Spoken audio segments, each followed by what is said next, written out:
ఎండ తరగని కుటుంబం, ఎండ కూడా తగిలేకుండా గాంధీ కుటుంబానికి అటువంటి ఎండ తరగని కుటుంబంలో రాహుల్ గాంధీ గారు కన్యాకుమారి నుంచి కాశ్మీర్ వరకు 4200 కిలోమీటర్లు పాదయాత్ర చేసి ఇదే మన పాలమూరు రోడ్ల గుండా వెళ్తున్నప్పుడు ఆయనకు వచ్చిన ఆలోచన ఏంటంటే ఇంకా వెనుకబడ్డ జాతులల్లో చాలా మంది చట్టసభలు కానీ పార్లమెంట్ కానీ అసెంబ్లీ కానీ కడప దొక్కని వాళ్ళు చాలా మంది ఉన్నారు.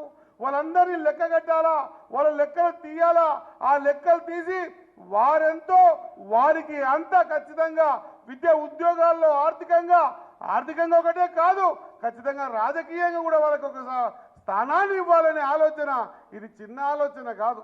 ఈరోజు భారతదేశం అంతా ప్రకంపనలు సృష్టిస్తూ ఉంది. 42% రిజర్వేషన్ ఊకే రాలే. రాహుల్ గాంధీ గారు ఆయన బీసీ కాదు. ఆ రాహుల్ గాంధీ గారి ఆలోచన అసెంబ్లీలో బిల్లు పాస్ చేద్దామనుకున్నటువంటి వ్యక్తి రేవంత్ రెడ్డి, మన ప్రియతమ ముఖ్యమంత్రి బీసీ కాదు. ఆయన బీసీ కాదు, మరి ఈయన బీసీ కాదు. బీసీ కాకుండా కూడా బీసీల పట్ల ఒక ఆలోచన,